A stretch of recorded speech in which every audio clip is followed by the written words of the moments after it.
Hello YouTube fans, my name is Leo and welcome back to another video with the Super Santa Plan.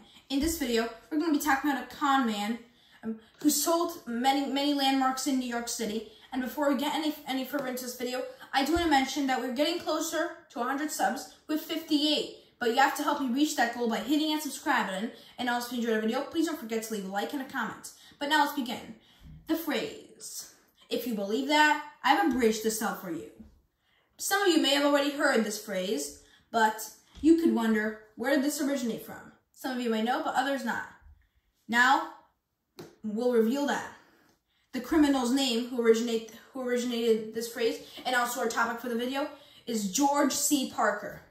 He was born in 1860 as a New York resident and died in the state of New York in the Sing Sing prison, 47 miles north of the city, in 1936.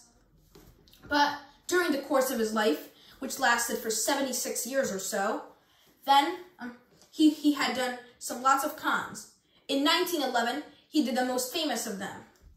The Brooklyn Bridge, many of you know about. It was built on May 24th, 1883. Exactly 8 years after that, that was when Parker did his crimes with the Brooklyn Bridge. During the crimes occurrences, he had sold the bridge. Yeah, he sold the bridge. He said, like his phrase, because remember we said that he originated this exact phrase. So, he sold the bridge. He had made the people do tall booths.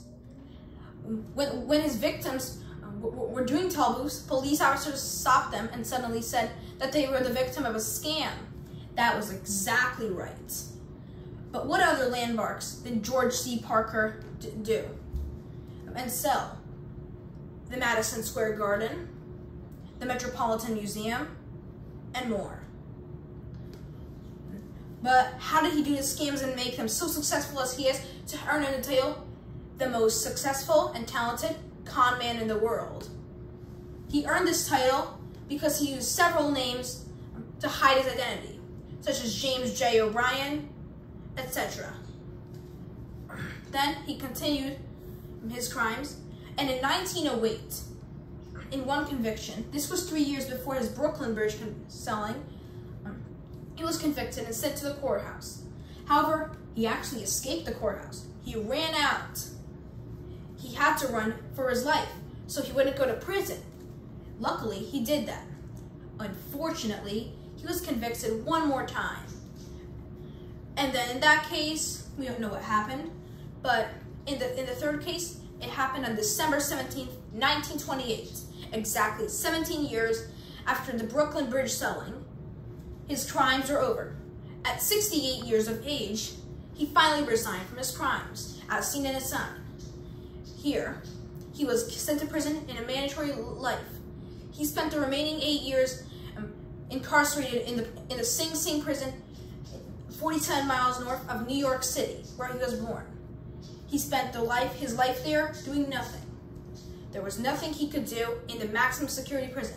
In fact, it still exists today, even long after Parker was dead. And now the phrase, are you ready for it? If you believe me, I have a bridge to sell for you.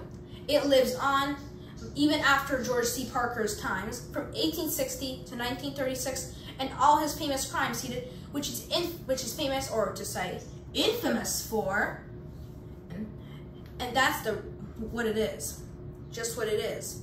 He's just a criminal, and he deserved that life sentence. But that's all we have for this video. Thanks for watching. Comment, like, and subscribe for more. Bye, and I'll see you next time.